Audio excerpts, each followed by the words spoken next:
लेकिन दोस्तों इनसाइड भी मौसम फखर में खुश आमदीद। आमदनी अठन्नी खर्चा रुपया, ये एक मशहूर ज़रबुल मसल है जो आमदनी और अखराजात में तवाज़ुन की ज़रूरत से आगाह करती है। यानी अगर आपकी आमदनी अठन्नी है और ख़र्चा 1 रुपया है तो फिर इसकी 3 सूरतें हो सकती हैं। या तो आपके पास ये ऑप्शन मौजूद है कि आप अपनी आमदनी को अपने अखराजात के मुताबिक लेके आएँ और अपने अखराजात में 50% कमी करें ताकि आपकी आमदनी के मुताबिक आपके अखराजात हों और आप पर किसी तरह का कोई दबाव ना आए। दूसरी सूरत ये हो सकती है कि ज़राए आमदनी को बढ़ाया जाए, यानी जो आपकी ज़रूरियात हैं उसके मुताबिक आमदनी में ज़राए ऐड किए जाएं ताकि आपके अखराजात और आमदनी दोनों ही मसावी हो जाएं और आपको किसी तरह का कोई इशू दरपेश ना हो। और तीसरा ऑप्शन है कि आपके अखराजात के अंदर जितना इजाफा हो चुका है उस इजाफे को पूरा करने के लिए आप लोन लें यानी उधार लें। अब ये वाला जो तीसरा ऑप्शन है यही इनफैक्ट तमाम मसाइल की जड़ है, क्योंकि जब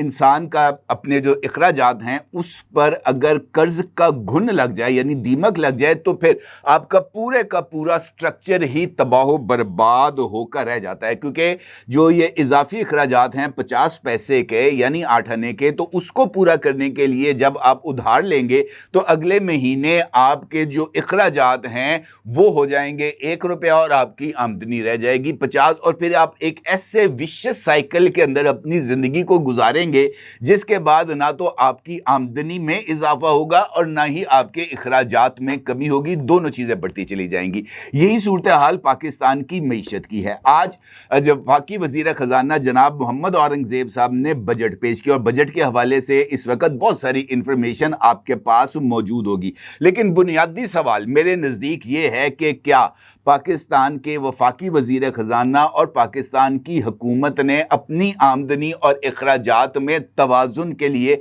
ऐसे कौन से इक़दामात किए हैं जिसके नतीजे में पाकिस्तान की मईशत अपने पैरों के ऊपर खड़ी हो जाए और उसके बाद मेरी और आपकी ज़िंदगी में आसानी हो। अगर आप ये समझते हैं कि मौजूदा बजट में इस तरह का कोई ऑप्शन मौजूद है तो मेरा ख्याल है कि हम सब ही इस बारे में बिल्कुल गलत असेसमेंट कर रहे हैं, क्योंकि इस बजट में भी जो तीसरा ऑप्शन है यानी कर्ज लेकर मईशत को चलाना उसी के ऊपर फोकस रखा गया है। और फिर सूरत हाल ये है कि हमारे जो वफाकी बजट, जिसकी मैं आपके सामने चंद एक मोटे चीज़ें रखूंगा क्योंकि इतनी ज़्यादा गहराई में जाऊंगा तो ना मुझे समझ आएगी ना आपको समझ आएगी। बेहतर यह है कि हम इस हवाले से बताएं कि हमारे टोटल आमदनी कितनी है और हमारे अखराजात कितने हैं। हमारी आमदनी और हमारे अखराजात के अंदर जो फ़र्क आ रहा है वो तकरीबन 6000 अरब रुपए का है। 6000 अरब रुपए का आमदनी और अखराजात के अंदर जो गैप है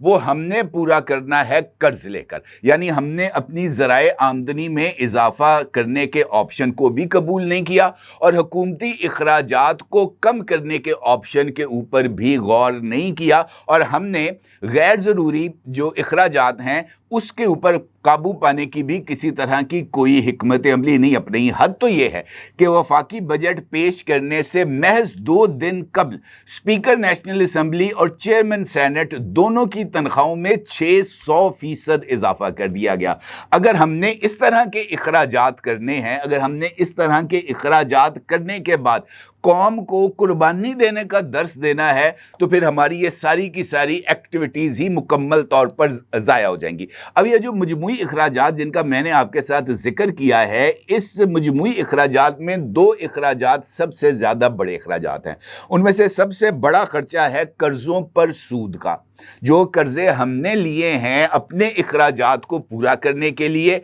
उन अखराजात को पूरा करने के एवज़ जो हमने कर्ज़ों के ऊपर सूद अदा करना है उसका मजमूई हुजम बनता है 8207 अरब रुपए। यानी ये जो 6000 अरब रुपए का हमने इंटरनल या एक्सटर्नल बोरिंग करनी है उसका 80% हिस्सा हमने इन्हीं कर्ज़ों की सूद की अदायगी में खर्च करना है। तो इसका मतलब ये है कि अगले साल ये जो कर्ज़े हैं ना सिर्फ इनकी शरह में इजाफा होगा बल्कि उसके ऊपर जो हमने इंटरेस्ट रेट पे करना है उसमें भी इजाफा हो जाएगा। यानी हम कर्ज के इस घुन को जो हमारे ऊपर लग गया है इसका मजीद शिकार होंगे और कर्ज की चक्की में मजीद पिसते रहेंगे। दूसरा बड़ा खर्चा है दिफा का। और यकीनी तौर पर इस वक्त जो खित्ते की सूरत हाल है उसके तनाजुर में पाकिस्तान को अपने डिफेंस एक्सपेंडिचर में इजाफा करने की ज़रूरत है, और इस मरतबा का जो दूसरा बड़ा खर्चा है वो हमारा डिफेंस एक्सपेंडिचर है जो कि 2550 अरब रुपए का है। इसके साथ फेडरल गवर्नमेंट ने अपना हुकूमती निज़ाम चलाने के लिए 971 अरब रुपए रखे हैं। अब फेडरल गवर्नमेंट 18वीं तरमीम के आने के बाद जो मेजर शोबे हैं वो 18वीं तरमीम के बाद सूबों को मुंतकिल कर दिए गए हैं, और उसके बाद सेहत है, तालीम है, अमन व अमान है, और इस तरह के जो दीगर हेड्स हैं वो तमाम के तमाम सूबों के पास मुंतकिल हो गए हैं। वफाक के पास अगर देखा जाए तो जो मेजर मिनिस्ट्रीज बाकी बचती हैं वो बचती है defence ministry, foreign affairs, finance, और इसके साथ साथ हमारे जो डिफेंस प्रोडक्शन और दीगर इस तरह की जो मिनिस्ट्रीज़ हैं वो हमने चलानी है। लेकिन इसके बावजूद हमारी जो फेडरल कैबिनेट है वो एक जहाज़ी साइज़ की एक फेडरल कैबिनेट बन चुकी है, जिसके इखराजात और उसके साथ जो रिलेटेड डिपार्टमेंट्स हैं उनकी बड़ी तादाद और उनके इखराजात 971 अरब रुपए के हैं। अब जिस तरीके से मैंने आपसे गुजारिश की थी गुफ्तगू के आगाज़ में, अगर हमारी आमदनी है 98 और हमारे इखराजात हैं रुपया, तो फिर ये जो 50% का डेफिसिट है इसके अंदर नंबर 1 ऑप्शन ये है कि हम अपने इखराजात को कम करें ताकि हमें उधार लेने की ज़रूरत ना पड़े, और अगर उधार भी लिया जाए तो वो इस हद तक हो के काबिल बर्दाश्त हो जाए। अब हमने जब कर्ज की मईशत को चलाना है, और हमारे लिए ये एक आसान रास्ता है कि जनाब हम कर्ज लेंगे और अपनी मईशत को चलाएंगे, तो इसका मतलब ये है कि हमारी मईशत जो है उसके ग्रो करने के इम्कानात जो हैं उसको वो बहुत हद तक रुक जाते हैं। इसके साथ साथ तीसरा इंपॉर्टेंट फैक्टर है ज़राए आमदनी को बढ़ाने का। इस बजट के अंदर अभी तक जो मैंने इसको थोड़ा बहुत देखा है, मुझे इसमें आमदनी के ज़राए बढ़ाने के जो तरीके हैं वो महज 2 ही नज़र आए हैं। एक ये कि बिजली की कीमतों में कितना रद्दो बदल किया जाएगा और किस तरीके से बिजली के ऊपर जो सर्कुलर डेट है या बिजली की चोरी है, जो कि फेडरल गवर्नमेंट की और प्रोविंशियल गवर्नमेंट्स की नाकामी है कि वो बिजली की कीमतों या बिजली के बिल्स को 100% वसूल नहीं करते, जिसके नतीजे में जो आम सारफ है उसकी ज़िंदगी अजीरन हो जाती है। इसके अलावा यानी जो रेवेन्यू की कलेक्शन का टारगेट रखा गया, यानी आमदनी का जो मेजर हिस्सा है तकरीबन 14,000 अरब रुपए की जो है वो आमदनी का इन्होंने तखमीना रखा है कि हम साल 2025 और 2026 के अंदर 14,000 अरब रुपए का जनाब हम रेवेन्यू कलेक्ट करेंगे। अब रेवेन्यू कलेक्ट करना है तो उसके लिए 2 मेजर सोर्सेज हैं, एक है बिजली के बिल और दूसरा है पेट्रोलियम चार्जेस, यानी पेट्रोल जो मैं और आप डेली अपनी मोटरसाइकिलों में भरवाते हैं और अपने कामकाज पर जाते हैं। अब इसके ऊपर जो सबसे जुल्म है, एक बिजली के ऊपर ये जो स्लैब सिस्टम नाफज कर दिया है, ये एक आम आदमी के लिए एक ऐसी कुंद छुरी है जिससे रोज उसको ज़िबा किया जाता है। आप अंदाज़ा लगाएं कि 6 महीने तक अगर आप 200 यूनिट से कम यूनिट इस्तेमाल करेंगे तो आपको प्रोटेक्टेड कैटेगरी में रखा जाएगा, और मौसम सरमा में एक आम आदमी, मेरे जैसा आदमी, उसका जो बिजली का बिल है वो अमूमी तौर पर 100 यूनिट 150 यूनिट के करीब आता है, लिहाजा वो प्रोटेक्टेड कैटेगरी में चला जाएगा। लेकिन जैसे ही मौसम गर्मा का आगाज़ होता है, मई आता है, तो उसके जो यूनिट्स हैं वो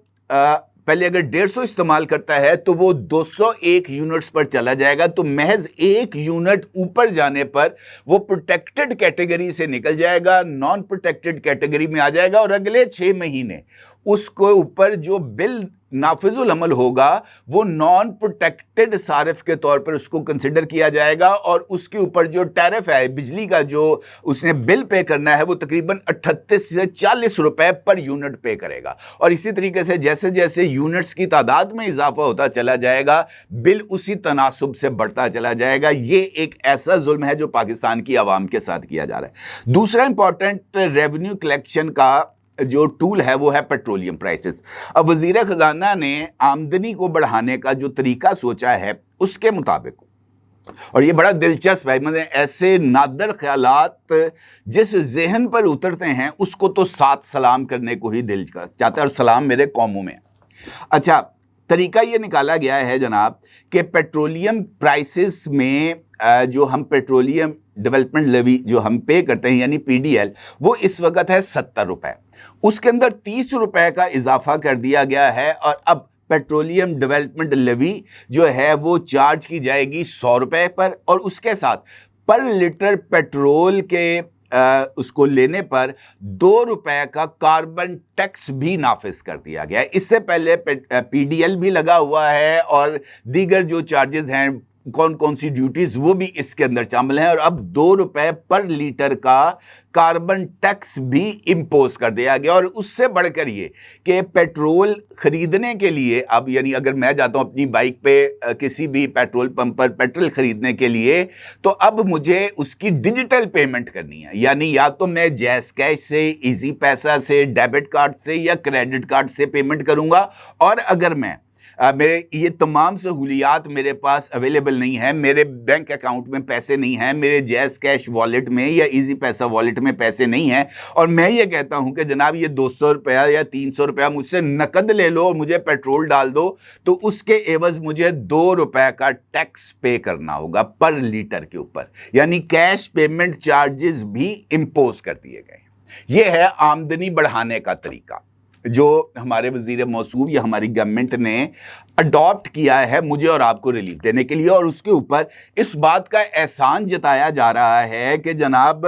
یہ جو ٹیکس کی حد تھی 6 لاکھ روپے تک، وہ ختم کر دی گئی ہے یا 1% کر دی گئی ہے۔ 6 لاکھ سے لے کر 12 لاکھ تک کی جو آمدنی ہے اس کے اوپر اب جناب 5%، اور اس کے بعد مختلف سلیبز کے اوپر مختلف ریشو کے ساتھ ٹیکس امپوز کر دیا گیا ہے۔ اور پھر یہ بات کہی گئی ہے کہ جناب ہم نے سرکاری ملازمین کی تنخواہ میں 10% اور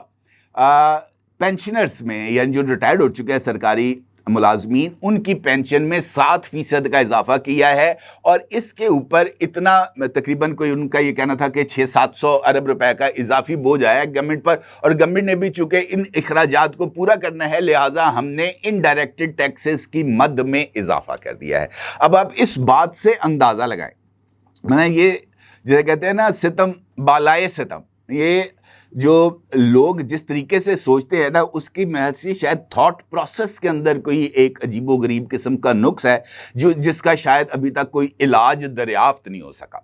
اب یہ جو ریلیف گورنمنٹ کی طرف سے سرکاری ملازمین کو دیا گیا ہے، تو اس کے ساتھ ساتھ وہ کروڑوں لوگ جو کہ پرائیویٹ سیکٹر میں کام کرتے ہیں ان کو سیٹھ کے رحم و کرم پر چھوڑ دیا گیا۔ کیا پاکستان میں ایسا کوئی میکنزم نہیں ہے کہ پرائیویٹ سیکٹر میں کام کرنے والوں کی تنخواہوں میں یا ان کی زندگیوں میں بھی آسانی کر دی جائے، ان کی تنخواہوں کو بھی پابند کر دیا جائے کہ وہ بھی سرکاری سطح کے اوپر اپنے ملازمین کی تنخواہوں میں اضافہ کریں گے؟ اب وہ لوگ جو کہ سرکاری ملازمین ہیں ان کو تو مل گیا ریلیف، چاہے معمولی ریلیف ملا ہو، لیکن وہ تمام لوگ جو کہ مختلف سیکٹرز کے اندر کام کر رہے ہیں وہ بیچارے تو اسی تنخواہ پہ کام کرتے رہیں گے جس تنخواہ پہ وہ آئے ہیں، ان کی تنخواہوں میں کسی طرح کا کوئی اضافہ نہیں ہوگا۔ یہ ایک ایسا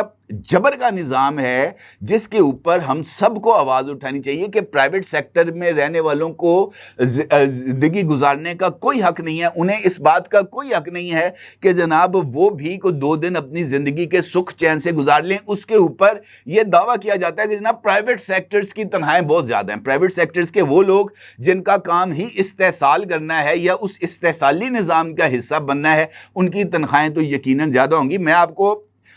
یہ جو میڈیا انڈسٹری ہے میں آپ کو اس کی مثال دیتا ہوں کہ پاکستان کے جو اس وقت میجر نیوز